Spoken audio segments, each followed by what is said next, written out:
My name is Scott Rideout. I'm going to be discussing reasons why I decided to become Catholic.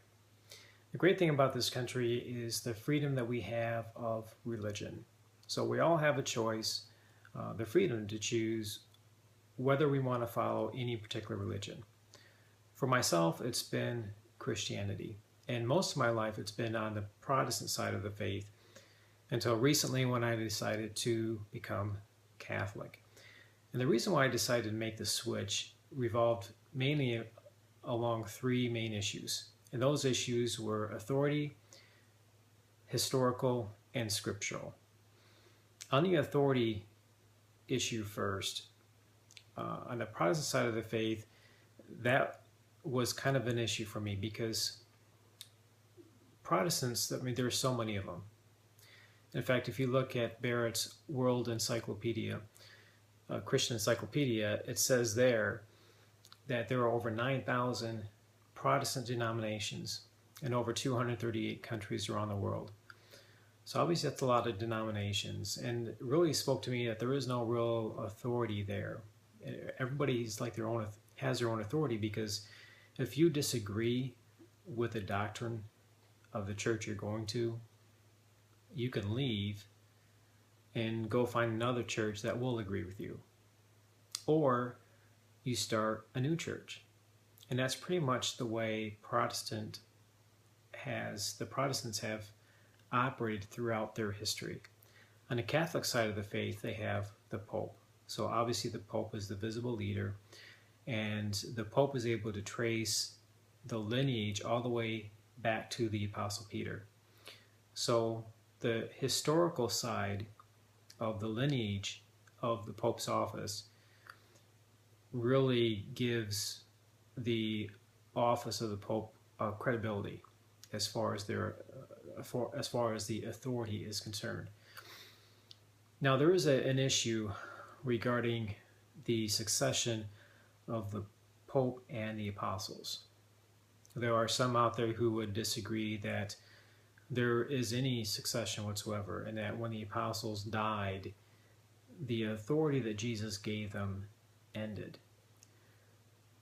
I have not found that to be the case, and in fact, the big verse that spoke to me as far as that not being the case is Acts chapter 1 verse 26. And in that verse, the 11 disciples, and it's 11 because Judas had committed suicide, so he was gone. So now there's 11 disciples, and they met together, and they were going to replace Judas. And the person they decided to replace Judas with was Matthias. So obviously, they felt the need to replace Judas, and the reason I think is because they viewed that like an office. And that when you have somebody in an office and they're carrying on the work and they leave, you have to replace them with somebody to continue the work. And that's what the apostles were doing. They were replacing Judas with Matthias to continue the work that Jesus had given them to do. And another verse I looked at was Matthew chapter 28, verses 18 through 20. And there Jesus is giving the disciples his commandment to go forth and teach others what he has taught them, and that he will be with them unto the end of the age. So in that verse there, obviously the apostles have died, the age of the world is continuing on. So the assumption there based on Acts 1 verse 26 is that as the need arose, the apostles ordained others to continue the work. So the other issue that I looked at was historical. On the Protestant side of the faith, they trace the roots back to Martin Luther, where in 1517 he nailed the 95 Theses on the church door in Wittenberg, Germany. And that started the Protestant Reformation. From there we get all these different denominations. On the Catholic side of the faith, they can trace their roots back to the apostles.